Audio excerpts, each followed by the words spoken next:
America இந்தியாவிலிருந்து import பண்ணக்கூடிய ப்ராடக்ட்ஸ்க்கு tariff impose பண்ணியிருக்கிறாங்க. 25% இருந்தது. இந்த ஆகஸ்ட் பிகினிங்கில Donald Trump US president tariff impose பண்ணியிருந்தாங்க. அதுக்கே மார்க்கெட்ல ஸ்டாக் மார்க்கெட்ல ஒரு பெரிய சலசலப்பு இருந்தது. அடுத்து அடிஷனல் 25% வந்து விதிச்சிருந்தாங்க. ஸோ இந்த டாரிஃப் வந்து அ பிர பிரசிடென்ட் டொனால்ட் ட்ரம்ப் ஜனவரி 20ல பதவியேற்றதுக்கு அப்புறம் ஆரம்பிச்ச இந்த பிரச்சனை. ஃபர்ஸ்ட்டு ப்ராடக்ட் வைஸ் டாரிஃப் இருந்தது. அம் மெட்டல் டாரிஃப் இம்போஸ் பண்ணாங்க. அப்புறம் கண்ட்ரி வைஸ் டாரிஃப் இம்போஸ் பண்ணாங்க. அதுக்கப்புறம் ரெசிப்ரோக்கல் டாரிஃப் ஏப்ரல்லேருந்து ஸ்டார்ட் ஆச்சு. பட் இப்போ எங்க வந்து நிக்குது அப்படின்னா, அம் ஹையஸ்ட் டாரிஃப் 50% இந்தியாவுக்கு அப்படின்ற ஸ்டேஜ்ல வந்து நிக்குது. டார்கெட் வச்சது யாருக்கு அப்படின்னா, ஓவராலா 2 விஷயம் நம்ம கவனிக்கணும். அமெரிக்கா இந்த டாரிஃப்ப கையில எடுத்ததுக்கு காரணம் என்ன அப்படின்றதுல. 1 டாக்ஸ் குறைக்கணும் அமெரிக்காலன்றது ஒரு எதிர்பார்ப்பு இருந்தது. அமெரிக்காவோட கடன் அளவ வந்து குறைக்கணும். தொடர்ந்து கடன் இன்கிரீஸ் ஆயிட்டு இருக்கு. இந்த கடன குறைக்கணும். அதுக்கு அவங்க கையில எடுத்திருந்த ஒரு முக்கியமான ஒரு ஆயுதம் தான் இந்த டாரிஃப். ஸோ அப்ப இந்த டாரிஃப் ஒவ்வொரு கண்ட்ரீஸ்க்கும் வந்து பார்த்தீங்கன்னா, டிஃபரெண்ட் ப்ராடக்ட்ஸ் வந்து இம்போர்ட் பண்றாங்க அமெரிக்கா. அதுல ஒவ்வொரு கண்ட்ரிக்கு ஏத்த மாரியும் டாரிஃப் இம்போஸ் பண்றாங்க.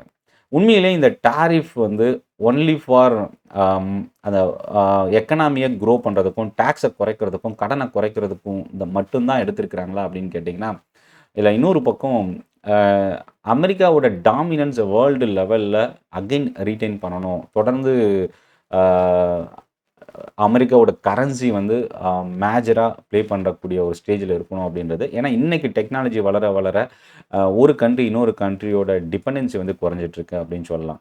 ஸோ, அப்போ வந்து இது அமெரிக்கா வந்து மறுபடியும் இந்த டாமினன்ட் பிளேஸ்க்கு வரணுன்றதுக்கான ஒரு ஸ்டெப்பாவும் இந்த டாரிஃப்ப நம்ம பார்க்கலாம். சைனா இந்த ட்ரேட் வார் 1 வந்து 2018ல ஸ்டார்ட் ஆச்சு. அது வந்து டார்கெட் வந்து சைனாவா தான் இருந்தது. சைனாவுக்கும், அமெரிக்காவுக்குமான ட்ரேட் வார் மார்க்கெட் ஒரு பெரிய அளவுக்கு அந்த இடத்துல பெரிய பாதிப்பு ஏற்பட்டுச்சு அந்த டைம்ல. பட் 2025 ஜனவரி பொறுப்பேத்துக்கிட்டதுக்கு அப்புறம் டொனால்ட் ட்ரம்ப் எடுத்திருக்கிற ஃபர்ஸ்ட்டு பெரிய பிரச்சனைனா இந்த டாரிஃப்ப சொல்லலாம். ஸோ இந்த டாரிஃப்ல வந்து ஏன் இப்ப இந்தியாவ டார்கெட் பண்ணியிருக்கிறாங்க? இந்தியாவுக்கு அமெரிக்கா டாக்ஸ் விதிக்கிறதுக்கான காரணம் என்ன? ஆம். ஃபர்ஸ்ட்டு விஷயம் என்ன அப்டின்னா, சைனா டார்கெட்ல இருந்து சைனா வந்து இதுக்கு முன்னாடி ஒரு பெரிய பிரச்சனையா இருந்தது. அதாவது அ அமெரிக்கா சைனாவுக்கு டாக்ஸ் விதிச்சாங்க. அதுக்கப்புறம் சைனா எதிர்த்து டாக்ஸ் விதிச்சது பெரிய அளவுக்கு அமெரிக்கா வந்து ரியாக்ட் பண்ண ஆரம்பிச்சது. ஸோ, இப்ப என்னன்னா 50% டாரிஃப்ன்னு அமெரிக்கா சொன்னதும், சைனா அகைன் பதிலுக்கு 50%. அதுக்கப்புறம் அது 80 ஆச்சு, 100 ஆச்சு, 250% வரைக்கும் டாரிஃப் வந்து அ இந்த ஆக்ஷன்ல இன்கிரீஸ் ஆயிட்டு போகும் பார்த்தீங்களா? அந்த மாரி தொடர்ந்து இன்கிரீஸ் ஆச்சு. அதுக்கப்புறம் அமெரிக்கா, சைனா 2 அ அஃபிஷியல்ஸும் மீட்டிங் நடந்தது. அதுலேருந்து ஒரு முடிவுக்கு வந்திருந்தாங்க. இப்போ இது சைனாவோட பிரச்சனை முடிவுக்கு வர ஸ்டேஜ்ல, இப்போ இந்தியாவுக்கு அது பெரிய பிரச்சனையா ஆரம்பிச்சிருக்கு. ஏன்னா, அமெரிக்காவோட இந்த டாரிஃப் இந்தியாவுக்கு ஒரு பெரிய பர்டன கிரியேட் பண்ணியிருக்கு. 25% இந்த ஆகஸ்ட் பிகினிங்ல ஸ்டார்ட் ஆச்சு. அதுக்கப்புறம் அது இப்போ அகைன் ஒரு அடிஷனல் 25% இப்போ 50% டாரிஃப்ல வந்து நிக்குது. இந்த டாரிஃப்னால என்னென்ன அ ஸ்டாக் மார்க்கெட்ல இருக்கிற இன்வெஸ்டார், ட்ரேடர் தெரிஞ்சுக்கக்கூடிய விஷயம் ஃபர்ஸ்ட்டு நான் ஷேர் பண்றேன். அ மெடிசின்க்கும் சரி, ஆம் சர்வீஸ் இண்டஸ்ட்ரிக்கும் சரி, செமிகண்டக்டர் இந்த டாரிஃப் வந்து எக்ஸம்ப்ஷன் இருக்கும். ஸோ, அதாவது இண்டஸ்ட்ரியல் கூட்ஸுக்கு இந்த டாரிஃப் வந்து அப்ளிகபிள் ஆகும். இது முதல் விஷயம். ஸோ, அப்போ வந்து இந்தியாவிலருந்து எக்ஸ்போர்ட் பண்ணக்கூடிய ப்ராடக்ட்ஸ் எல்லாம் என்னென்ன இண்டஸ்ட்ரி அப்படின்னு பார்த்தீங்கன்னா, அ agriculture one of the product. 2வது பார்த்தீங்கன்னா, அ டெக்ஸ்டைல் செக்டார். டெக்ஸ்டைல் செக்டார் வந்து மேஜரா நம்ம அமெரிக்காவுக்கு எக்ஸ்போர்ட் பண்றோம். ஸோ இது ஒரு one of the key reason. Chemical sector. இத தாண்டி ஒவ்வொரு செக்டார்லயும் பெரிய அளவுக்கு கான்ட்ரிபியூஷன் இல்ல அப்படின்னாலும், எல்லா செக்டார்ல இருந்தும் எக்ஸ்போர்ட் வந்து கொஞ்சம் கொஞ்சம் நடந்துட்டு இருக்கு அப்படின்னு சொல்லலாம். ஸோ இப்ப இந்த டாரிஃப்னால இந்த துறைகள்ல கண்டிப்பா ஒரு பெரிய தொய்வு ஏற்படும். பெரிய டிபெண்டன்ட் இருக்கிற இண்டஸ்ட்ரி அப்படின்றதுனால பிரச்சனை கண்டிப்பா இருக்கும் அப்படின்னு சொல்லலாம். அம் இதுல இன்னொரு விஷயம் நெறைய பேருக்கு இருக்கிற ஒரு கொஸ்டின் மார்க் என்ன அப்படின்னா, சர்வீஸ் இண்டஸ்ட்ரியிலயும் வந்து பார்த்தீங்கன்னா, இந்தியாவுக்கும், அமெரிக்காவும் நெறைய ரிலேஷன்ஷிப்ஸ் இருக்கு. இங்க இருக்கிற ஐடி கம்பெனிஸ் அமெரிக்கால பிசினஸ் பண்றாங்க. அதேபோல அமெரிக்கால இருக்கிற ஐடி கம்பெனிஸ் இந்தியால அவங்களோட ஆப்பரேஷன்ஸ் வந்து நடந்துட்டு இருக்கு. Service industry. அதேபோல மெடிசின்ஸ் வந்து பார்த்தீங்கன்னா, அ நம்ம வந்து இந்த டாரிஃப்க்குள்ள அடக்க முடியாது. ஏன்னா, அது வந்து ரொம்ப இம்பார்ட்டன்ட் எமர்ஜென்சி இல்ல ஒரு கிரைட்டீரியால வர்றதுனால, இப்போதைக்கு அந்த மெடிசின் இல்ல பார்மா செக்டார்க்கான டாரிஃப்ல அமெரிக்கா வந்து ரொம்ப கவனமாக கையாளுறாங்க அப்படின்னு சொல்லலாம். பட் இப்போ இந்த டாரிஃப் சைனா மாதிரி பதிலுக்கு நம்ம இந்தியா டாரிஃப் போட்டால் இது இந்த பிரச்சனை இன்னும் அதிகமாக வாய்ப்பு இருக்குது. ஏற்கனவே நம்ம அதை சைனாவுக்கும் அமெரிக்காவுக்கும் இந்த டாரிஃப் வந்து தொடர்ந்து இன்க்ரீஸ் பண்ணிட்டு இருந்தாங்க. ஒரு நாடு இன்னொரு நாட்டு மேலே தொடர்ந்து அடுத்தடுத்த டாரிஃப் இன்க்ரீஸ் பண்ணி அப் டு 20-50% வரைக்கும் போயிருந்தது. இப்போ அந்த பிரச்சனை நம்ம இந்தியாவுக்கு வரும்ன்றதுனால தான் இந்தியா வந்து இந்த இடத்துல இந்த பிரச்சனையை சால்வ் பண்ணணுன்ற ஒரு ஸ்டேஜில் தான் இப்போ ரிட்டைன் பண்ணியிருக்கிறாங்க. நேரடியாக குற்றச்சாட்டு டொனால்ட் ட்ரம்ப் வச்சிருக்கிறது என்ன அப்படின்னா, ரஷ்யாவோட ஆயில் வந்து இந்தியா வந்து பர்ச்சேஸ் பண்ணுறத ஸ்டாப் பண்ணணுன்றது ஒரு இது இருக்குது. ஒன்று. 2வது ஏன் ரஷ்யாவோட ஆயிலை வந்து இந்தியா ஸ்டாப் பண்ணணும்? அதில் அவர் குடுத்திருக்கிற ஒரு குற்றச்சாட்டு மீடியால வந்திருக்கிற ஒரு நியூஸ் என்ன அப்படின்னா, ரஷ்யாட்டருந்து ஆயில் பர்ச்சேஸ் பண்ணி ஓப்பன் மார்க்கெட்ல இந்தியா வந்து செல் பண்றாங்க. அது மூலியமா நெறைய ப்ராஃபிட் ஏர்ன் பண்றாங்க அப்படின்ற ஒரு குற்றச்சாட்டு இருக்கு. மேபி இது வந்து காரணமா அவங்க மென்ஷன் ஒரு பக்கம் இருந்தாலும், இன்னொரு பக்கம் என்ன மீடியால பேசிக்கிறாங்க, இல்ல பப்ளிக்ல பார்த்தீங்கன்னா, அக்ரிகல்ச்சர், டெய்ரி செக்டார் வந்து இந்தியால ரொம்ப ஒரு பொட்டன்ஷியலான ஒரு செக்டார். அந்த செக்டார வந்து அமெரிக்கா டார்கெட் பண்ணது. அத விட்டுக் குடுக்க முடியாதுன்னு இந்தியா சொல்ற விஷயம். ஸோ, இதனாலேயும் வந்து டாரிஃப் இம்போஸ் பண்ணதுக்கு காரணமா இருக்கும் அப்படின்றதையும் ஒரு பக்கம் நம்ம பார்க்க முடியுது.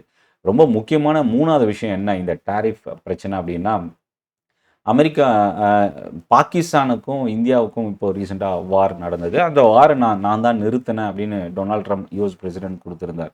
பட் ஆனா, இந்தியா வந்து அத மறுத்து இருந்தது.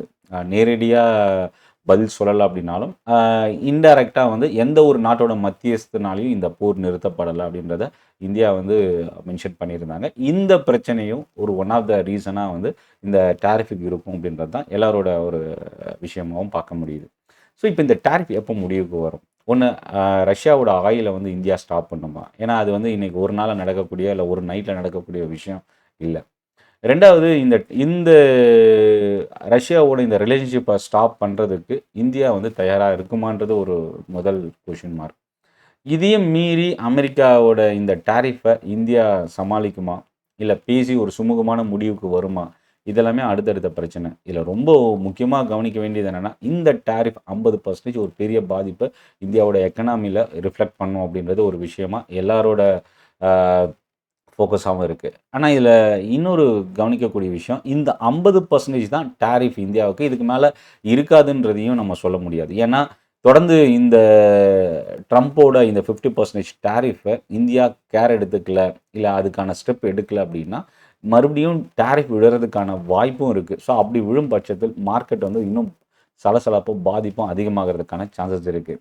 ஸோ, இப்போ ஓவரால் மார்க்கெட் சினாரியோ என்ன அப்படின்னா, தொடர்ந்து மார்க்கெட் வந்து கொஞ்சம் வீக் ஆயிட்டு வருது. 25,000 உடைச்சதுலேருந்து நிஃப்டி வந்து அ கிட்டத்தட்ட ஒரு 600 பாயிண்ட் நியர்லி அப்ராக்ஸிமேட்டா வந்து இறங்கி இப்போ ட்ரேட் ஆயிட்டு இருக்கு. மேபி இந்த டாரிஃப் ஒரு ஒரு பிரச்சனை சால்வ் ஆகணும் இந்த பிரச்சனை. இல்ல மறுபடியும் அடிஷனலா டாரிஃப் வரணும். இல்லன்னா இந்த 50% டாரிஃப இந்தியா அக்செப்ட் பண்ணணும் அப்படின்ற ஒரு ஸ்டேஜ். இந்த 3 பாசிபிலிட்டி தான். இந்த 3த்துலயுமே வந்து பார்த்தீங்கன்னா, ஒரு சால்வ் ஆகுது அப்படின்னு வருது அப்படின்னா, அது மார்க்கெட்டுக்கு மறுபடியும் ஒரு ரெக்கவரிக்கான ஒரு சிச்சுவேஷன் வரதுக்கு சான்சஸ் இருக்கு. இன்கேஸ் இது இன்னும் அடிஷனல் டாரிஃப் அமெரிக்கா, இந்தியா மேல விதிக்கிறாங்க அப்படின்னா, அது மார்க்கெட்ட இன்னும் பாதிக்கிறதுக்கான சான்சஸும் இருக்கு. ஸோ ரொம்ப இன்வெஸ்டர்ஸ் இந்த விஷயத்த ரொம்ப க்ளோஸா மானிட்டர் பண்ணுங்க. உங்களோட போர்ட்ஃபோலியோ, இன்வெஸ்ட்மென்ட், அதுக்கான டெசிஷன், ரிஸ்க் ரிவார்ட் ரேஷியோ இதெல்லாமே நீங்க வந்து இந்த நியூஸையும் கன்சிடர் பண்ணி நீங்க ஆ ஃபோக்கஸ் பண்ணணும். ஆ ஏன்னா இதுக்கப்புறம் வரப்போற அடுத்தடுத்த ஆ நியூஸ் என்ன? ஆ இது மேபி நான் வந்து இப்போ இன்வெஸ்ட் பண்ண போறேன் அப்படின்னா, எந்த டைம்ல இன்வெஸ்ட் பண்ணலாம்? சரியான நேரம் எது? இப்ப இருக்கிற பிரச்சனை எப்போ முடியும்? ஸோ இதெல்லாமே வந்து ரொம்ப ஒரு கீ ஃபேக்டரா இருக்கிறதுக்கு வாய்ப்பு இருக்கு. இந்த வீடியோ பத்தின உங்களோட ஃபீட்பேக் வந்து நீங்க கமெண்ட்ல போஸ்ட் பண்ணுங்க. இந்த வீடியோ பிடிச்சிருந்தா லைக் பண்ணுங்க. சென்னை ட்ரேடிங் அகாடமி தமிழ்ல ஸ்டாக் மார்க்கெட் லேர்ன் பண்றதுக்கான ஒரு பெஸ்ட் யூடியூப் சேனல். சப்ஸ்கிரைப் பண்ண மறந்துடாதீங்க. டெலகிராம் குரூப் ஜாயின் பண்றதுக்கான லிங்க்கும் வீடியோவோட டிஸ்கிரிப்ஷன்ல இருந்து நீங்க யூஸ் பண்ணிக்கலாம். நன்றி, வணக்கம்.